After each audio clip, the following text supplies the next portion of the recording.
ನಮಸ್ಕಾರಗಳಿರಿ. ಈ ವಿಡಿಯೋದಲ್ಲಿ ಇವತ್ತಿನ ನಮ್ಮ ಮಾರ್ಕೆಟ್ ಅಲ್ಲಿ ಸುದ್ದಿಯಲ್ಲಿರುವಂತಹ ಇಂಪಾರ್ಟೆಂಟ್ ಶೇರುಗಳ ಬಗ್ಗೆ ತಿಳ್ಕೊಳ್ಳೋಣ. ಜೊತೆಗೆ ಇವತ್ತಿನ ನಮ್ಮ ಮಾರ್ಕೆಟ್ ಪರ್ಫಾರ್ಮೆನ್ಸ್ ಬಗ್ಗೆ ನಮ್ಮ ಗಿಫ್ಟ್ ನಿಫ್ಟಿ ಯಾವ ಇಂಡಿಕೇಶನ್ ಕೊಡ್ತಾ ಇದೆ, ಏಷ್ಯನ್ ಮಾರ್ಕೆಟ್ಗಳು ಯಾವ ರೀತಿ ಟ್ರೇಡ್ ಆಗ್ತಿದೆ, ಪಾಸಿಟಿವ್ ಇದ್ದಾವ ನೆಗೆಟಿವ್ ಇದ್ದಾವ, ಇದ್ರ ಬಗ್ಗೆ ಕೂಡ ಒಂದಷ್ಟು ವಿಷಯವನ್ನ ತಿಳ್ಕೊಳ್ಳುವಂತ ಪ್ರಯತ್ನವನ್ನು ಮಾಡೋಣ. ಆಸ್ ಯೂಶುವಲ್ ಮುಂದುವರಿಯ ಮುಂಚೆ ಡಿಸ್ಕ್ಲೇಮರ್ ಕೊಡಲಿಕ್ಕೆ ಇಷ್ಟಪಡ್ತೇನೆ. ಇಲ್ಲಿ ಕವರ್ ಮಾಡ್ತಿರುವಂತ ಯಾವುದೇ ಸ್ಟಾಕ್ ಅನ್ನು ಕೂಡ ರೆಕಮೆಂಡ್ ಮಾಡ್ತಿಲ್ಲ. ನೀವು ಫರ್ದರ್ ಸ್ಟಡಿ ಮೆಡಿಟೇಷನ್ ತಗೊಳ್ಬಹುದು. ಆಸ್ ಎ ಎಜುಕೇಶನಲ್ ಪರ್ಪಸ್ ನಾನು ವಿಡಿಯೋ ಮುಂದೆ ತರ್ತಾ ಇದ್ದೀನಿ. ಹಾಗೆ ನಮ್ಮ ವೆಲ್ತೋರಿಯಾ ಚಾನಲ್ ಅಲ್ಲಿ ಮೊನ್ನೆ ಅಪ್ಲೋಡ್ ಆಗಿರುವಂತಹ ವಿಡಿಯೋನ ನೀವು ಇಲ್ಲಿವರೆಗೂ ನೋಡಿಲ್ಲ ಅಂದ್ರೆ ಇದರ ಲಿಂಕ್ ಅನ್ನು ನಾನು ಕಮೆಂಟ್ ಸೆಕ್ಷನ್ ಅಲ್ಲಿ ಪಿನ್ ಮಾಡಿರ್ತೀನಿ. ನೋಡಿ ನಿಮ್ಮ ಅಭಿಪ್ರಾಯವನ್ನು ಕೂಡ ತಿಳಿಸಿ. ಇನ್ನು ನಿನ್ನೆ ಅಮೆರಿಕನ್ ಮಾರ್ಕೆಟ್ ನ ಪರ್ಫಾರ್ಮೆನ್ಸ್ ಅನ್ನು ನೋಡಿದರೆ ಡೌ ಜೋನ್ಸ್ ಅಲ್ಲಿ ನೋಡಬಹುದು 0.27% ಅಥವಾ 139 ಪಾಯಿಂಟ್ಸ್ ಪಾಸಿಟಿವ್ ಪರ್ಫಾರ್ಮೆನ್ಸ್ ನೋಡಲಿಕ್ಕೆ ಸಿಕ್ಕಿದೆ. ಓಪನಿಂಗ್ ಡೌನ್ ಅಲ್ಲಿ ಆಗಿದೆ, ಬಟ್ ಆನಂತರ ಒಳ್ಳೆ ರಿಕವರಿ ಮಾಡಿ ಕೊನೆಯಲ್ಲಿ ಸ್ವಲ್ಪ ಡೌನ್ ಕೂಡ ಆಗಿ ಓವರ್ ಆಲ್ 139 ಪಾಯಿಂಟ್ಸ್ ಪಾಸಿಟಿವ್ ಅಲ್ಲಿ ಡೌ ಜೋನ್ಸ್ ಕ್ಲೋಸಿಂಗ್ ಅನ್ನು ಕೊಟ್ಟಿದೆ.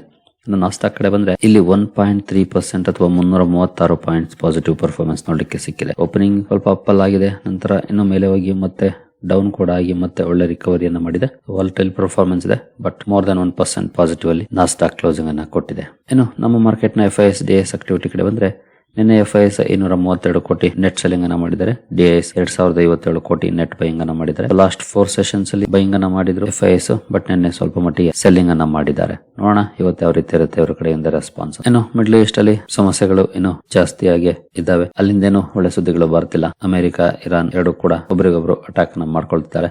ಚಾಬಾರ್ ಪೋರ್ಟ್ ನ ಮೇಲೂ ಕೂಡ ಅಮೆರಿಕ ಸ್ಟ್ರೈಕ್ ಮಾಡಿದೆ. ನಿಮಗೆ ಗೊತ್ತಿರಬಹುದು ಭಾರತ ಅಲ್ಲಿ ಹೂಡಿಕೆಯನ್ನ ಮಾಡಿದೆ ಚಾಬಾರ್ ಪೋರ್ಟ್ ಅಲ್ಲಿ. ಭಾರತ ಕೂಡ ಈಗ ಹೈ ಅಲರ್ಟ್ ಅಲ್ಲಿ ಇದೆ ಅಂತಾನೆ ಹೇಳ್ಬಹುದು ಈ ವಿಷಯದಲ್ಲಿ. ಏನು ಕ್ರೂಡ್ ಅಲ್ಲಿ ಪರ್ಫಾರ್ಮೆನ್ಸ್ ಯಾವ ರೀತಿ ಇದೆ ಅಂತ ನೋಡಿದ್ರೆ ಫ್ಲಾಟ್ ಪರ್ಫಾರ್ಮೆನ್ಸ್ ಇದೆ. ಕ್ರೂಡ್ ಅಲ್ಲಿ ಏನಂತ ರಿಯಾಕ್ಷನ್ ಇಲ್ಲ ಇವತ್ತು. ನಿನ್ನೆ ಕೂಡ ಇದೇ ರೀತಿ ಇತ್ತು, ಇವತ್ತು ಕೂಡ ಅದೇ ರೀತಿ ಪರ್ಫಾರ್ಮೆನ್ಸ್ ಮುಂದುವರಿತಾ ಇದೆ. ಮಿಡ್ಲ್ ಈಸ್ಟ್ ಕಾನ್ಫ್ಲಿಕ್ಟ್ ಬಗ್ಗೆ ಸ್ವಲ್ಪ ಇಗ್ನೋರ್ ಮಾಡಿದೆ ಅಂತ ಹೇಳ್ಬೋದು ನಿನ್ನೆ, ಹಾಗೂ ಇವತ್ತು ಬ್ರೆಂಟ್ ಕೂಡ ಇವನ್ ಮಾರ್ಕೆಟ್ ಕೂಡ ನಿನ್ನೆ ಇಗ್ನೋರ್ ಮಾಡಿತ್ತು. ನೋಡೋಣ ಇವತ್ತು ಯಾವ ರೀತಿ ಪರ್ಫಾರ್ಮೆನ್ಸ್ ಇರುತ್ತೆ ಅಂತ. ಏನು India Australia uranium breakthrough ಬಗ್ಗೆ ಒಂದು ಸುದ್ದಿ ಇದೆ. ನರೇಂದ್ರ ಮೋದಿ ಅವರು ಲ್ಯಾಂಡ್ ಮಾರ್ಕ್ ಡೀಲ್ ಅನ್ನ ಮಾಡ್ಕೊಂಡಿರೋ ಬಗ್ಗೆ ಸುದ್ದಿಗಳು ಬರ್ತಿದ್ದಾವೆ. ಆಸ್ಟ್ರೇಲಿಯಾದ ಜೊತೆ ನ್ಯೂಕ್ಲಿಯರ್ ಎನರ್ಜಿಗೆ ಸಂಬಂಧಪಟ್ಟಂತೆ ಇದು ಬಹಳನೇ ಇಂಪಾರ್ಟೆಂಟ್ ಆಗುತ್ತೆ. ನ್ಯೂಕ್ಲಿಯರ್ ಎನರ್ಜಿ ಟಾರ್ಗೆಟ್ ಅನ್ನು ಅಚೀವ್ ಮಾಡಲಿಕ್ಕೆ ಯುರೇನಿಯಂಗೆ ಸಂಬಂಧಪಟ್ಟಂತ ಒಪ್ಪಂದ. Bharat 2030 100 gigawatt nuclear energy target ಅನ್ನು ಹಾಕೊಂಡಿದೆ. ಇದಕ್ಕೆ ಬಹಳನೇ ಇಂಪಾರ್ಟೆಂಟ್ ಆಗುತ್ತೆ ಈ ಒಪ್ಪಂದ ಅಂತ ಹೇಳಲಾಗ್ತಿದೆ. ಈ ಸುದ್ದಿ ಕಾರಣಕ್ಕೆ ಇವತ್ತು ನ್ಯೂಕ್ಲಿಯರ್ ಎನರ್ಜಿ ಸೆಕ್ಟರ್ ಅಲ್ಲಿ ಕೆಲಸ ಮಾಡುವಂತಹ ಸ್ಟಾಕ್ ಗಳು ಫೋಕಸ್ ಅಲ್ಲಿ ಇರ್ತವೆ. ವಾಚ್ ಮಾಡಬಹುದು ಅವುಗಳನ್ನ ಯಾವ ರೀತಿ ಇರುತ್ತೆ ಇವತ್ತು ಆ ಸ್ಟಾಕ್ ಗಳಲ್ಲಿ ಪರ್ಫಾರ್ಮೆನ್ಸ್ ಅಂತ.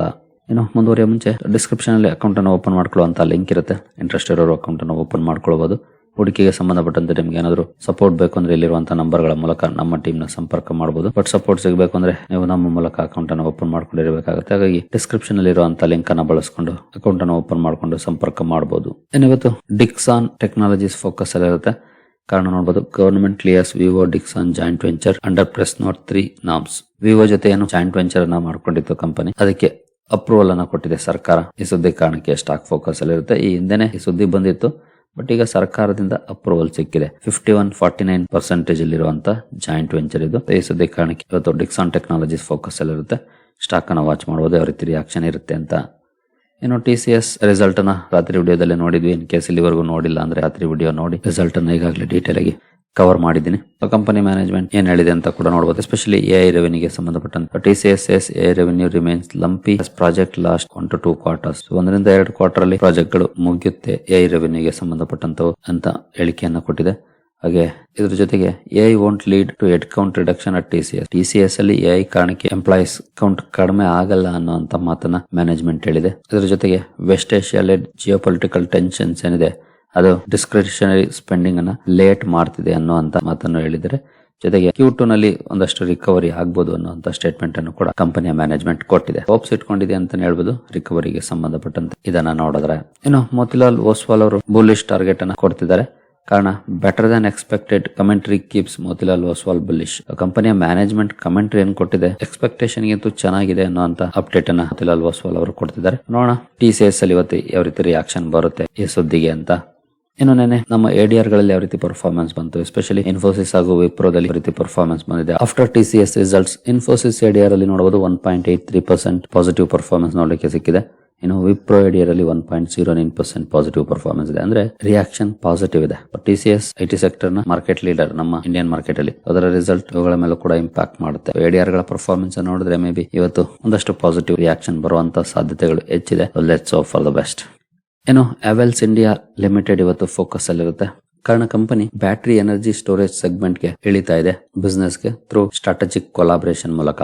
ನಾರ್ವೆ ಬೇಸ್ಡ್ ಪಿಕ್ಸಿ ಎಎಸ್ ಜೊತೆ ಒಪ್ಪಂದವನ್ನು ಮಾಡ್ಕೊಂಡಿದೆ. ಈ ಬಿಸ್ನೆಸ್ ಸೆಗ್ಮೆಂಟ್ ಗೆ ಕಾಲಿಡೋ ಕಾರಣಕ್ಕೆ ಸ್ಟಾಕ್ ಫೋಕಸ್ ಅಲ್ಲಿ ಇರುತ್ತೆ. ಹೆವೆಲ್ಸ್ ಇಂಡಿಯಾನ ವಾಚ್ ಮಾಡಬಹುದು ಯಾವ ರೀತಿ ಇರುತ್ತೆ ರಿಯಾಕ್ಷನ್ ಇದಕ್ಕೆ ಅಂತ. ಇನ್ನು Sandur manganese and iron ore focus ಅಲ್ಲಿ ಇರುತ್ತೆ. ಈ ಕಂಪನಿ ಕೂಡ ಹೊಸ ಬಿಸ್ನೆಸ್ ಸೆಗ್ಮೆಂಟ್ ಗೆ ಕಾಲಿಡ್ತಾ ಇದೆ. ಅದರಲ್ಲೂ hospitality, academy, medical devices and consumables manufacturing ಗೆ ಕಂಪನಿ ಇಳಿತಾ ಇದೆ ಥ್ರೂ ಸಬ್ಸಿಡಿಯರೀಸ್ ಮೂಲಕ. ಈ ಸುದ್ದಿ ಕಾರಣಕ್ಕೆ ಸ್ಟಾಕ್ ಫೋಕಸ್ ಅಲ್ಲಿ ಇರುತ್ತೆ. ಸಂಡೂರ್ ಮ್ಯಾಂಗನೀಸ್ ಅನ್ನು ಕೂಡ ಇವತ್ತು ವಾಚ್ ಮಾಡಬಹುದು ಯಾವ ರೀತಿ ಇರುತ್ತೆ ರಿಯಾಕ್ಷನ್ ಅಂತ. ಇನ್ನು HCL ಟೆಕ್ನಾಲಜೀಸ್ ಸುದ್ದಿಲಿರುತ್ತೆ. ಕಾರಣ HCL ಫೌಂಡೇಶನ್ ಉತ್ತರ ಪ್ರದೇಶದ ಅರ್ಬನ್ ಡೆವಲಪ್ಮೆಂಟ್ ಕಾರ್ಪೊರೇಷನ್ ಜೊತೆ MOU ಮಾಡಿಕೊಂಡಿದೆ. ಸಸ್ಟೈನಬಲ್ ವೇಸ್ಟ್ ಮ್ಯಾನೇಜ್ಮೆಂಟ್ ಇನಿಷಿಯೇಟಿವ್ಸ್ ಗೆ ಸಂಬಂಧಪಟ್ಟಂತೆ ಈ ಸುದ್ದಿ ಕಾರಣಕ್ಕೆ ಸ್ಟಾಕ್ ಫೋಕಸ್ ಅಲ್ಲಿರುತ್ತೆ. HCL ಟೆಕ್ ಅನ್ನು ಕೂಡ ವಾಚ್ ಮಾಡಬಹುದು ಯಾವ ರೀತಿ ಇರುತ್ತೆ ರಿಯಾಕ್ಷನ್ ಅಂತ. ಇನ್ನು ವಿಕ್ರಮ್ ಸೋಲಾರ್ ಲಿಮಿಟೆಡ್ ಕೂಡ ಸುದ್ದಿಲಿರುತ್ತೆ. ಎವರೋಲ್ಟ್ ಸೋಲಾರ್ ಟೆಕ್ನಾಲಜಿ ಕಂಪನಿ ಜೊತೆ ಸೋಲಾರ್ ಸೆಲ್ ಸಪ್ಲೈಗೆ ಸಂಬಂಧಪಟ್ಟಂತೆ ಒಪ್ಪಂದವನ್ನು ಮಾಡಿಕೊಂಡಿದೆ. ಈ ಸುದ್ದಿ ಕಾರಣಕ್ಕೆ ವಿಕ್ರಮ್ ಸೋಲಾರ್ ಫೋಕಸ್ ಅಲ್ಲಿರುತ್ತೆ. ಈ ಸ್ಟಾಕ್ ಅನ್ನು ಸಹ ವಾಚ್ ಮಾಡಬಹುದು. ಇನ್ನು TTK ಪ್ರೆಸ್ಟೀಜ್ ಸುದ್ದಿಯಲ್ಲಿರುತ್ತೆ. ಕಾರಣ ಉತ್ತರಾಖಂಡ್ ನ ಫ್ಲಡ್ ನ ಕಾರಣಕ್ಕೆ ಉತ್ತರಾಖಂಡ್ ಅಲ್ಲಿರುವಂತಹ ಪ್ಲಾಂಟ್ ಅಲ್ಲಿ ಆಪರೇಷನ್ಸ್ ಅನ್ನ ಸ್ಟಾಪ್ ಮಾಡಿದೆ. ಫ್ಲಡ್ ಡಿಸ್ರಪ್ಷನ್ ಕಾರಣಕ್ಕೆ ಈ ಸುದ್ದಿ ಕಾರಣಕ್ಕೆ ಫೋಕಸ್ ಅಲ್ಲಿರುತ್ತೆ. TTK ಪ್ರೆಸ್ಟೀಜ್ ಅನ್ನು ಕೂಡ ವಾಚ್ ಮಾಡಬಹುದು ಯಾವ ರೀತಿ ಇರುತ್ತೆ ಇದಕ್ಕೆ ರಿಯಾಕ್ಷನ್ ಅಂತ. ಇನ್ನು ಜಾಶ್ ಎಂಜಿನಿಯರಿಂಗ್ ಕೂಡ ಸುದ್ದಿಯಲ್ಲಿರುತ್ತೆ. ಕಾರಣ company consolidated order book data release ಮಾಡಿದೆ. ಟೋಟಲ್ 912 ಕೋಟಿ ಆರ್ಡರ್ ಬುಕ್ ಇದೆ ಆಸ್ ಆಫ್ 1 ಜುಲೈ ಪ್ರಕಾರ. ಅದರಲ್ಲಿ 284 ಕೋಟಿ ಡೊಮೆಸ್ಟಿಕ್ ಆರ್ಡರ್ಸ್ ಭಾರತದಲ್ಲಿ ಅಥವಾ ಭಾರತದಿಂದ ಸಿಕ್ಕಿರುವಂತವು. ಇನ್ನು 628 ಕೋಟಿ ಔಟ್ಸೈಡ್ ಇಂಡಿಯಾ ಅಂದ್ರೆ ಇಂಟರ್ನ್ಯಾಷನಲ್ ಆರ್ಡರ್ಸ್ ಈ ಆರ್ಡರ್ ಅಪ್ಡೇಟ್ ಅನ್ನ ಕೊಟ್ಟಿದೆ. ಈ ಸುದ್ದಿ ಕಾರಣಕ್ಕೆ ಜಾಶ್ ಎಂಜಿನಿಯರಿಂಗ್ ಫೋಕಸ್ ಅಲ್ಲಿರುತ್ತೆ. ಸ್ಟಾಕ್ ಅನ್ನ ವಾಚ್ ಮಾಡಬಹುದು ಯಾವ ರೀತಿ ಇರುತ್ತೆ ರಿಯಾಕ್ಷನ್ ಇವತ್ತು ಅಂತ. ಇನ್ನು ಪವರ್ ಗ್ರಿಡ್ ಕಾರ್ಪೊರೇಷನ್ ಕೂಡ ಸುದ್ದಿಲಿರುತ್ತೆ. ಕಾರಣ ಕಂಪನಿ ಒಂದು LOI ಅನ್ನ ಪಡ್ಕೊಂಡಿದೆ, ಲೆಟರ್ ಆಫ್ ಇಂಟೆಂಟ್. ಒಂದು ಇಂಟ್ರೆಸ್ಟ್ ರೇಟ್ ಟ್ರಾನ್ಸ್ಮಿಷನ್ ಗೆ ಸಂಬಂಧಪಟ್ಟಂತಹ ಪ್ರಾಜೆಕ್ಟ್ ಇದು. ಈ ಸುದ್ದಿ ಕಾರಣಕ್ಕೆ ಪವರ್ ಗ್ರಿಡ್ ಫೋಕಸ್ ಅಲ್ಲಿರುತ್ತೆ. ಈ ಸ್ಟಾಕ್ ಅನ್ನು ಸಹ ವಾಚ್ ಮಾಡಬಹುದು ಯಾವ ರೀತಿ ಇರುತ್ತೆ ಪರ್ಫಾರ್ಮೆನ್ಸ್ ಅಂತ. ಇನ್ನು ಟೊರೆಂಟ್ ಫಾರ್ಮಾಸ್ಯೂಟಿಕಲ್ಸ್ ಕೂಡ ಸುದ್ದಿಲಿರುತ್ತೆ. ಕಾರಣ ಕಂಪನಿ ತನ್ನ ಒಂದು ಇಂಜೆಕ್ಷನ್ ನ ಕೆಲವು ಬ್ಯಾಚಸ್ ಅನ್ನ ರೀಕಾಲ್ ಮಾಡಿದೆ. ಅಂದ್ರೆ ಯಾವುದೋ ಸಮಸ್ಯೆ ಕಾರಣಕ್ಕೆ ರೀಕಾಲ್ ಮಾಡಿದೆ. ಈ ಸುದ್ದಿ ಕಾರಣಕ್ಕೆ ಸ್ಟಾಕ್ ಫೋಕಸ್ ಅಲ್ಲಿರುತ್ತೆ. ಟೊರೆಂಟ್ ಫಾರ್ಮಾಸ್ಯೂಟಿಕಲ್ಸ್ ಅನ್ನು ಕೂಡ ವಾಚ್ ಮಾಡಬಹುದು ಯಾವ ರೀತಿ ಇರುತ್ತೆ ರಿಯಾಕ್ಷನ್ ಅಂತ. ಇನ್ನು ಸೆನ್ಸಿಸ್ ಟೆಕ್ ಕೂಡ ಫೋಕಸ್ ಅಲ್ಲಿರುತ್ತೆ. ಕಾರಣ ಕಂಪನಿ 67 ಕೋಟಿ ಮೊತ್ತದ ಲೆಟರ್ ಆಫ್ ಇಂಟೆಂಟ್ ಅನ್ನ ಪಡ್ಕೊಂಡಿದೆ ಮಧ್ಯಪ್ರದೇಶದಿಂದ. ಈ ಸುದ್ದಿ ಕಾರಣಕ್ಕೆ ಸೆನ್ಸಿಸ್ ಟೆಕ್ ಕೂಡ ಫೋಕಸ್ ಅಲ್ಲಿರುತ್ತೆ. ಈ ಸ್ಟಾಕ್ ಅನ್ನು ಸಹ ವಾಚ್ ಮಾಡಬಹುದು.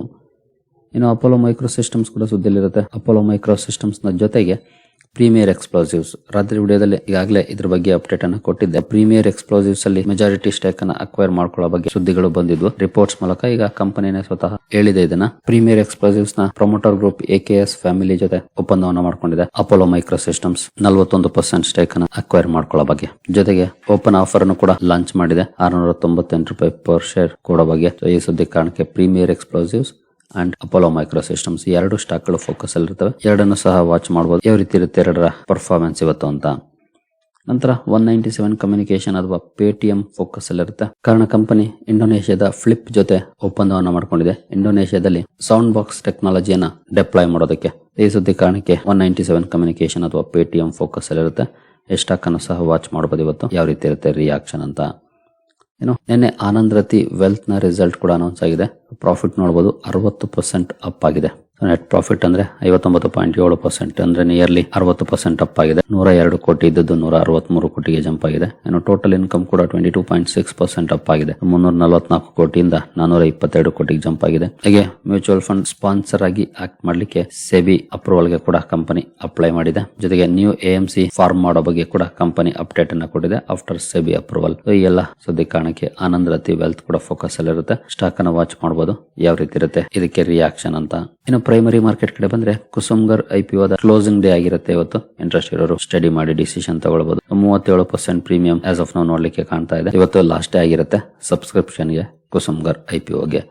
ಇನ್ನು ಇವತ್ತಿಂದ laser power and infra IPO open ಆಗ್ತಾ ಇದೆ. ಗ್ರೇ ಮಾರ್ಕೆಟ್ ಪ್ರೀಮಿಯಂ ನೋಡಬಹುದು 11% ಇದೆ. ಇವತ್ತಿಂದ ಓಪನ್ ಆಗ್ತಾ ಇದೆ. ಇಂಟ್ರೆಸ್ಟ್ ಇರೋರು ಕಂಪನಿಯ ಬಗ್ಗೆ ಸ್ಟಡಿ ಮಾಡಬಹುದು. ಲೇಸರ್ ಪವರ್ ಇನ್ಫ್ರಾ ಏನ್ ಕೆಲಸ ಮಾಡುತ್ತೆ, ಫಂಡಮೆಂಟಲ್ಸ್ ಹೇಗಿದೆ ಎಲ್ಲವನ್ನು ಕೂಡ ಸ್ಟಡಿ ಮಾಡಬಹುದು. ಏನು ಗ್ಲೋಬಲ್ ಮಾರ್ಕೆಟ್ ಕೆಳಗಡೆ ಬಂದ್ರೆ ಡೌ ಜೋನ್ಸ್ ಅಲ್ಲಿ ಸದ್ಯದ ಮಟ್ಟಿಗೆ 42 ಪಾಯಿಂಟ್ಸ್ 0.08% ನೆಗೆಟಿವ್ ಪರ್ಫಾರ್ಮೆನ್ಸ್ ನೋಡಲಿಕ್ಕೆ ಕಾಣ್ತಾ ಇದೆ. ಏನು ಗಿಫ್ಟ್ ನಿಫ್ಟಿಯಲ್ಲಿ 120 ಪಾಯಿಂಟ್ಸ್ 0.5% ಪಾಸಿಟಿವ್ ಪರ್ಫಾರ್ಮೆನ್ಸ್ ಇದೆ. ನಿಕ್ಕೈ 2% ಪಾಸಿಟಿವ್ ಇದೆ. ಸ್ಟ್ರೈಟ್ ಟೈಮ್ಸ್ ಫ್ಲಾಟ್ ಇದೆ. ಹ್ಯಾಂಗ್ಸೆಂಗ್ ನಿಯರ್ಲಿ 1% ಪಾಸಿಟಿವ್ ಇದೆ. ಕೋಸ್ಪಿನಲ್ಲಿ 3.5% ಪಾಸಿಟಿವ್ ಇದೆ. ಶಾಂಘೈ ಕಾಂಪೋಸಿಟ್ ಕೂಡ ಪಾಸಿಟಿವ್ ಅಲ್ಲಿ ಟ್ರೇಡ್ ಆಗ್ತಿದೆ.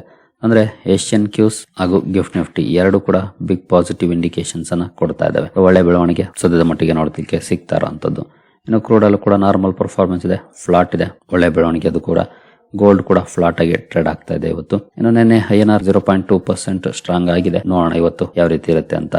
ಸೊ ಸದ್ಯದ ಮಟ್ಟಿಗೆ ಗ್ಲೋಬಲ್ ಕ್ಯೂಸ್ ಪಾಸಿಟಿವ್ ಇದಾವೆ. So let's hope for the best. ಮಧ್ಯದಲ್ಲಿ ಯಾವುದೇ ರೀತಿ ನೆಗೆಟಿವ್ ಸುದ್ದಿ ಬಂದಿಲ್ಲ ಅಂದ್ರೆ ಮೇ ಬಿ ಇವತ್ತು ಒಳ್ಳೆ ಪರ್ಫಾರ್ಮೆನ್ಸ್ ಅನ್ನು ಎಕ್ಸ್ಪೆಕ್ಟ್ ಮಾಡಬಹುದು ನಮ್ಮ ಮಾರ್ಕೆಟ್ ಇಂದ. ಬಟ್ ನೋಡೋಣ, ಅದ್ರ ಮಧ್ಯೆ ಏನಾದ್ರು ಡೊನಾಲ್ಡ್ ಟ್ರಂಪ್ ಬಂದು ಏನಾದ್ರು ಸ್ಟೇಟ್ಮೆಂಟ್ ಕೊಟ್ರೆ ಗೊತ್ತಿಲ್ಲ ಯಾವ ರೀತಿ ಮಾರ್ಕೆಟ್ ರಿಯಾಕ್ಟ್ ಮಾಡುತ್ತೆ ಅಂತ. ಬಟ್ ಸದ್ಯದ ಮಟ್ಟಿಗಂತೂ ಪಾಸಿಟಿವ್ ಇಂಡಿಕೇಶನ್ ನೋಡ್ಲಿಕ್ಕೆ ಸಿಗ್ತಾ ಇದೆ. ಸರಿಗಳಿರಿ, ಈ ಎಲ್ಲ ಅಪ್ಡೇಟ್ಸ್ ನಿಮಗೆ ಇಷ್ಟ ಆಗಿದೆ ಅನ್ಕೊಳ್ತೀನಿ.